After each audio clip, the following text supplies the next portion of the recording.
Essula ya 38. Awo olwatuuka mu biro ebyo Yuda n'ava mu baganda be n'aserengeta n'ayingira mu nnyumba ey'omu Adulamu erinnya lye Kiira. Yuda n'alabayo omukazi omwana w'Omukanani erinnya lye Suwa n'amutwala n'ayingira gy'ali. N'aba olubuto n'azaala omwana ow'obulenzi. Yuda n'amutuuma erinnya Eri. N'aba olubuto nate n'azaala omwana ow'obulenzi n'amutuuma erinnya Onani. Era nate n'azaala omwana ow'obulenzi n'amutuuma erinnya Seera. Ne Yuda yali mu Kezibi bwe yamuzaala. Yuda n'awasiza Eri omwana we omubereberye omukazi erinnya lye Tamali. Ne Eri omubereberye wa Yuda yali mubi mu maaso ga Mukama n'amutta. Yuda n'agamba Onani nti, yingira eri mukazi wa muganda wo, omuwase nga bwe kigwanira muganda wa bba, oddizeewo muganda we ezzadde. Onani n'ategeera ng'ezzadde teririba lirye. Awo olwatuuka bwe yayingira eri omukazi wa muganda we n'agafuka wansi aleme okuwa muganda we ezzadde. N'ekigambo kye yakola kyali kibi mu maaso ga Mukama, n'oyo n'amutta. Yuda n'alyoka agamba Tamali muka mwana we nti, beerera awo namwandu mu nnyumba ya kitaawo okutuusa Seera omwana wange lw'alimala okukula, kubanga yayogera nti n'oyo aleme okufa nga baganda be. Tamali n'agenda n'abeera mu nnyumba ya kitaawe. Ebiro ne biyitawo, omuwala wa Suwa omukazi wa Yuda n'afa. Yuda n'ayabya olumbe, n'ayambuka ye ne mukwano gwe Kiira Omwadulamu e Timuna eri basajja be abaasala endiga ebyoya. Ne babuulira Tamali nti, laba, sezaala wayambuka e Timuna okusala endiga ze ebyoya.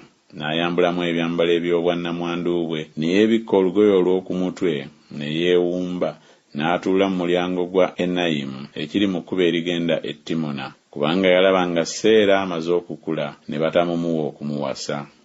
Yuda bwe yamulaba n'alowooza nga mwenzi, kubanga yali yeebisse mu maaso. N'akyamira gy'ali okuva mu kkubo n'ayogera nti, kale nno nkwegayiridde nnyingire gy'oli, kubanga teyamanya nga ye muka mwana we. N'ayogera nti, onompa ki bw'onooyingira gye ndi? N'ayogera nti, ndikuweereza omwana gw'embuzi ogw'omu kisibo.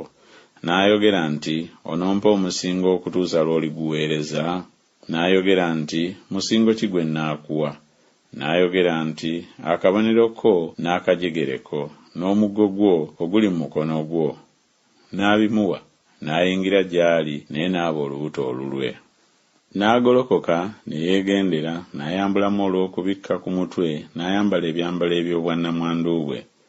Yuda n'aweereza omwana gw'embuzi mu mukono gwa mukwano gwe Omwadulamu okuweebwa omusingo mu mukono gw'omukazi, naye n'atamulaba. N'alyoka abuuza abasajja ab'ekifo kye nti, omwenzi ali ludda we yali Enayimu ku mabbali g'ekkubo? Ne boogera nti, tewabanga wano mwenzi. N'addayo eri Yuda n'ayogera nti, simulabye, era n'abasajja ab'ekifo boogedde nti, tewabanga wano mwenzi. Yuda n'ayogera nti, agyetwalire tuleme okukwatibwa ensonyi. Laba, naweereza omwana ogwo ogw'embuzi, naawe n'otomulaba. Awo olwatuuka emyezi ng'esatu bwe gyayitawo, ne babuulira Yuda nti, Tamali muka mwana we yayenda, era nate laba ali lubuto lwa bwenzi. Yuda n'ayogera nti, mumufulumye bamwokye. Bwe baamufulumya, n'atumira sezaala we ng'ayogera nti, omusajja nannyini bino ye yanjira olubuto.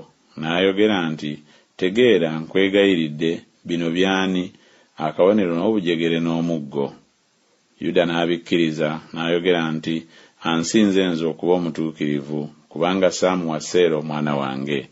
N'atamumanya nate lwakubiri. Awo olwatuuka entuuko ze bwe zaatuuka okuzaala, laba abalongo ne baba mu lubuto lwe. Awo bwe yali anaatera okuzaala, omu n'afulumya engalo ze, omuzaalisa n'azikwata, n'asiba akagoye akamyufu ku ngalo ze, ng'ayogera nti, ono y'asoose okufuluma. Awo olwatuuka bwe yazzaayo engalo, laba muganda we n'afuluma. N'ayogera nti, kiki ekikuwaguza wekka? Erinnya lye kyeryava lituumibwa Pereezi.